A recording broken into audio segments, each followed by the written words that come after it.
Hunter. This is the Family Showdown!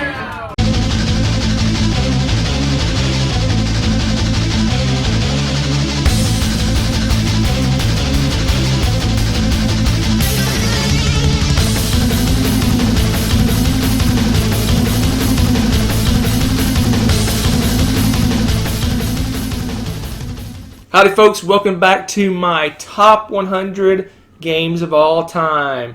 With me is Rebecca, and I'm Hunter, and today we're going to be presenting my number 90 to 81 games.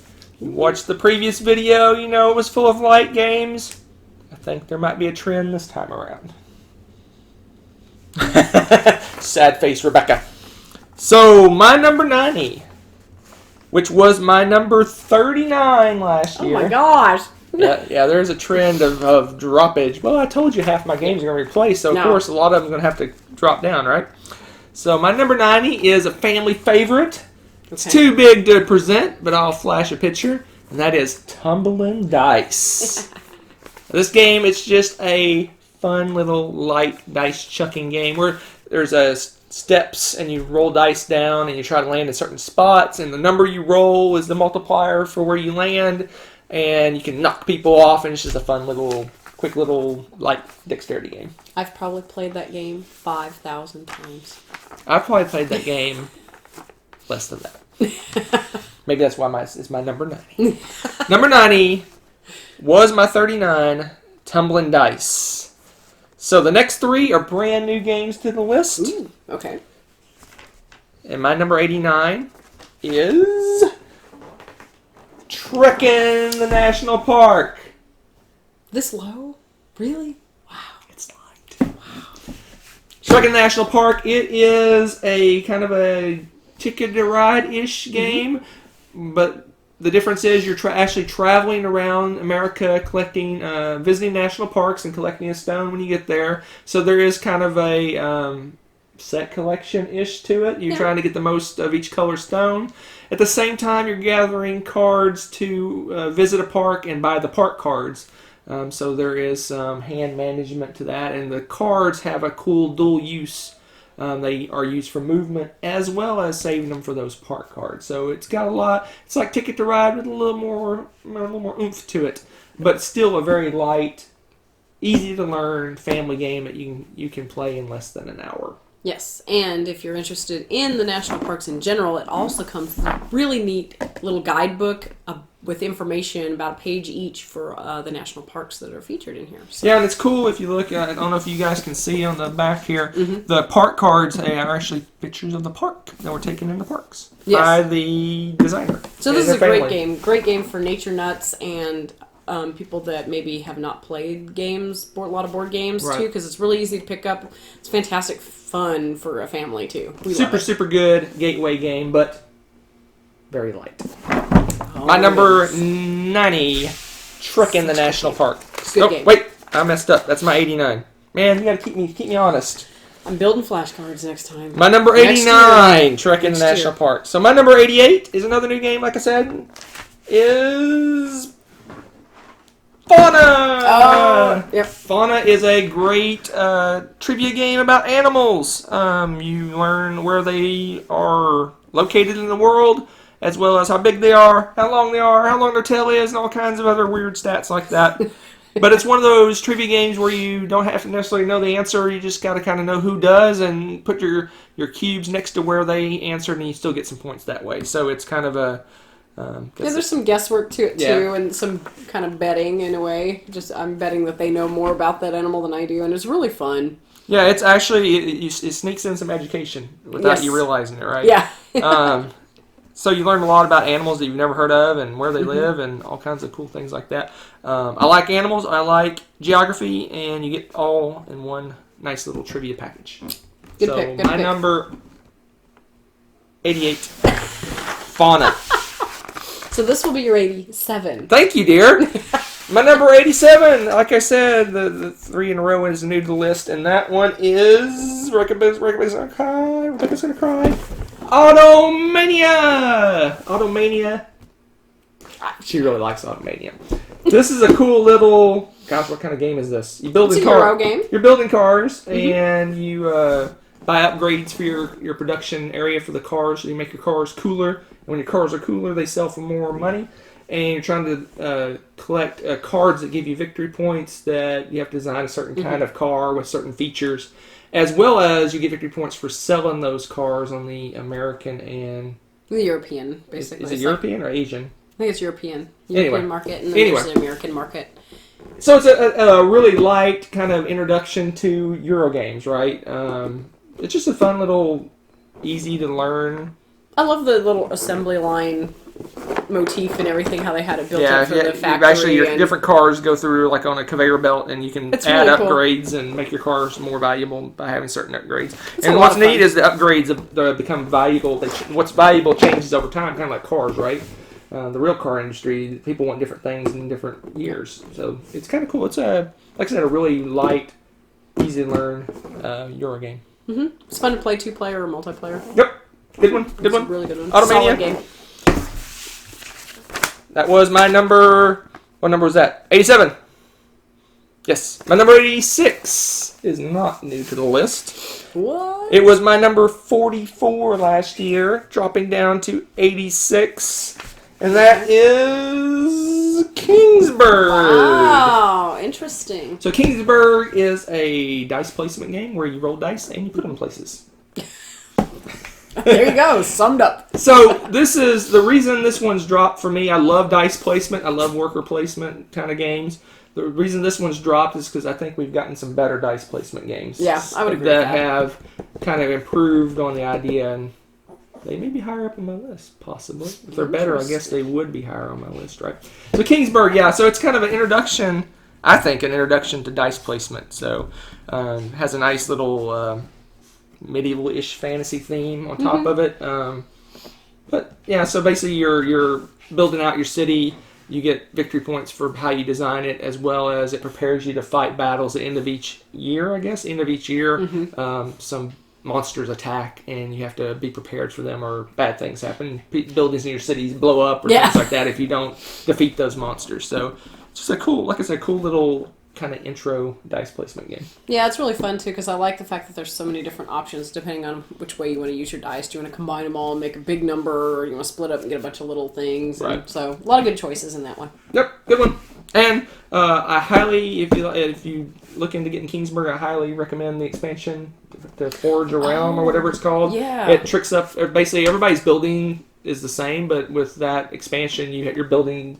What buildings you can build is different from what everyone else is building, and add some modular expansions that kind of trick up the game. Yeah, that was really fun. I really like the expansion to that. Yeah, so one of the better expansions. Yes. So that was my number. What number was that? Oh, man, I am not good at this number thing.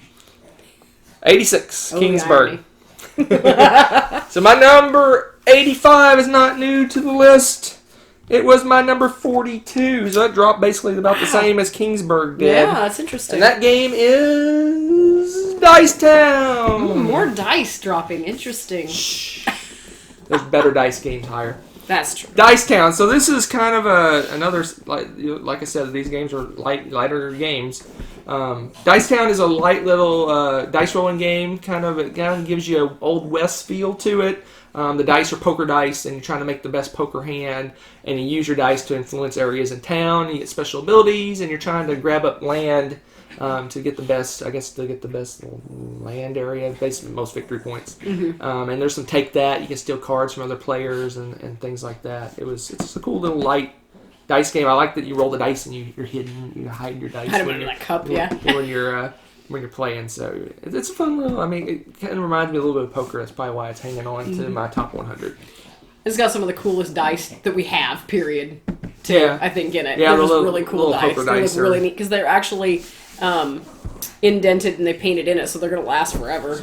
Really cute. How hard is this to crack open? I don't know. It's been a little while. I don't remember how it's all laid out in there. Could be scary. Oh no, they're right there. You go. Yeah, so if you look, they're like little poker dice that have like different. Yeah, they're so aces, cute. Ace, basically 10 through ace.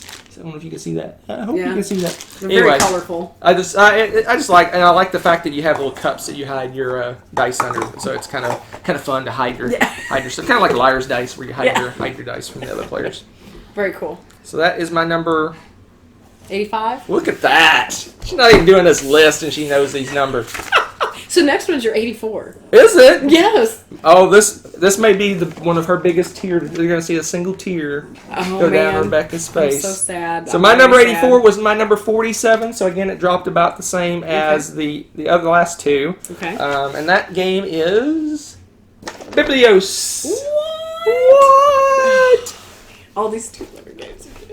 It's not two. It plays more than two. It plays up to I know, four. but we play it as a two-player game more than anything. So Biblios, it's a light little card game. It's kind of got two halves. The first half, you're kind of doing a drafting. So you basically take a card and you say, do I want this card or not? Do I want to give it to my opponent, or do I want to put it in the auction pile for later, or do I want to keep it? So you do that until you have a card. All the other players have a card, and there's an auction pile. So you do that until you go through the whole deck. And then you take that auction pile, bring it out, and then you start auctioning off all those cards. And the main goal is kind of a set collection, trying to get the most of different colors of cards. And there's dice that basically keep track of how much those cards are worth. And you can influence those dice higher or lower based on cards through the game. So you can make more colors worth more valuable or less valuable. So it's kind of interesting. You can kind of make someone's collecting a color, you can kind of decrease the value of that. And if you're collecting a color, you increase it, but then you're kind of giving your hand away, and they know that, so then they go after your and decrease yours. So it's kind of a tug of war. Yeah. So it's a great little light. That's gonna be the word of the day probably for the first half of my list. A great little light card game. This is one we kind of always kind of stick in our bag when we go anywhere, because we can throw this down. Anywhere and play it. It doesn't take up much table space. Well, it doesn't take up space to pack because, you can see how small it is. Yeah, and the table space is very minimal, too. You could put it in almost a little bit more than the size of the box. Yeah. It really isn't that big. So Biblios is a good pick. All right. So that was my number 84. Look at that. My number 83 is yet another game from last year's list. It dropped about the same amount. It was my number 40 last year, and now it's 83. And it's a light game. Can't get much lighter than this game. And that game is Welcome to the Dungeon. That's such a good one. So this is a kind of a pressure luck kind of game, I guess. Hidden information pressure luck game. Basically, you have an adventure and it has all this wonderful equipment, and he's going to go down into a dungeon and fight monsters. And each player's going around and putting a monster down that he's fighting, or you can take him out of that dungeon and take equipment away from the guy. And you do this until someone says, I don't think that guy's going to survive, until one person's left, and that person has to take the adventurer through the dungeon and see if he survives. And if you get a guy to go through the dungeon twice, you win, or if everyone else loses twice, you win as well. So it's just a quick little throwdown, 30-minute game for 2 to 4 players. It works well, I think, with any number of players. So yeah, because you could work as a team trying to figure things out if you wanted to play with a ton of people. Yeah. It's a hilarious game. Come in if you dare. Welcome to the dungeon. My number 83. 83? Man, how do you do that? I work with numbers all day. That's probably why. All right, so my number 82 is a cheat. And I don't have it in my collection. It's a double cheat. We just played this game last weekend for the first time. And that game is Quartz. Oh, yes. Oh, my gosh. Wow, you did like that game a lot. I did like that game. So it's a brand spanking new game. I think it's new. Is it new? I think it's new. Quartz. It's new for Passport Games. I don't know if it's new in general. But yeah, it's a great little bag pulling game where you're pulling gems out of a bag, and it's totally... You can't get more pressure luck than this game. It is all pressure luck and take that and all kinds of craziness. It's a throw your hands up and scream kind of game. Oh, I can't believe you did that to me, and oh, I can't believe I pulled that stone out of the bag. And it's just it's a fun little, just a little light, fun little game. You really did like that. I did like that. I just like I don't know. I did something about pulling something out of the bag and going, uh-oh. So there's all these different colored gems that you're trying to collect, and they have different values. And basically you keep pulling, and every once in a while you pull obsidian? Is obsidian? I think it was obsidian. Yeah, Yes. it's the black gem, and I'm pretty sure it's obsidian. You pull one of those out, you're fine. You pull the second one out, and you bust, and you get nothing. So it's kind of a total pressure luck game, and you can play cards on players to move the stones around and steal stones from them. They can say, "No, you're not going to steal my stone," and it's all kinds of crazy. It's just a fun little. Like I said, you're going to find that the games that are interactive, that has a lot of going on, a lot of table talk, and a lot of messing with each other. Those are the kind of games I like, and that one's right up my alley. Really good. That one will be in my collection. Yes. Our collection. That one has a almost like ink and gold feel to it with the press your luck element. Yeah. Except that you're individually pulling your treasure. It's really interesting, and then there's so much take that and the protection cards from the take that. It's just like ink and gold plus, if that makes any sense. I really like that. So if you're looking for a game like that, it's really good. Yep, I'm excited to get that one and play it. All right. And my last but not least, this is like an endangered species on my list. Oh my. It is a rarity to find this kind of game on my list. So, you guys... Abstract? No, there is no... Well, I've been patchwork. There's no abstracts on my list. Kind of got a theme. Kind of. So here's the rarity. It's a co-op game. Wow, what? I don't necessarily like the co-op game very much. You There's know why? a shock. Because I like to win by myself. And that game is Pandemic the Cure. You know why I like it? Because it has dice. Lots and lots of dice. To me, this is don't tell certain people. I think this is an improvement over the original, in my opinion. Mm-hmm. It's quicker. It's more interesting. It's fun. You were to roll dice. It's lighter. It's easier to play. Once you learn how to play it, the rules are easy. Fast, and I think a younger, potentially a younger age group could play this game as well compared to Pandemic. Pandemic the Cure, it's Pandemic the dice game. It just takes Pandemic and distills it down to a fun little quick dice game that I really enjoy. It's a co-op and it's on my list. Imagine that. Wow. Wonders never cease. So my number... 82? No. Did you just mess up? Maybe. My number 81. Whoa. The last one for this list. The holy grail of the list. The only co-op. Is it the only co-op on my list? I really want to spoil that. No, it is not the only co-op. It better not be, because I think I know some of the other co-ops. It's not the only co-op on my list, but it's one of the few co-ops on my list. Wow. Pandemic the Cure. So that's the last one for this round, guys. They continue to be light. When are they going to start getting heavy? Check in next time for my number 80 to 71. Thanks for watching.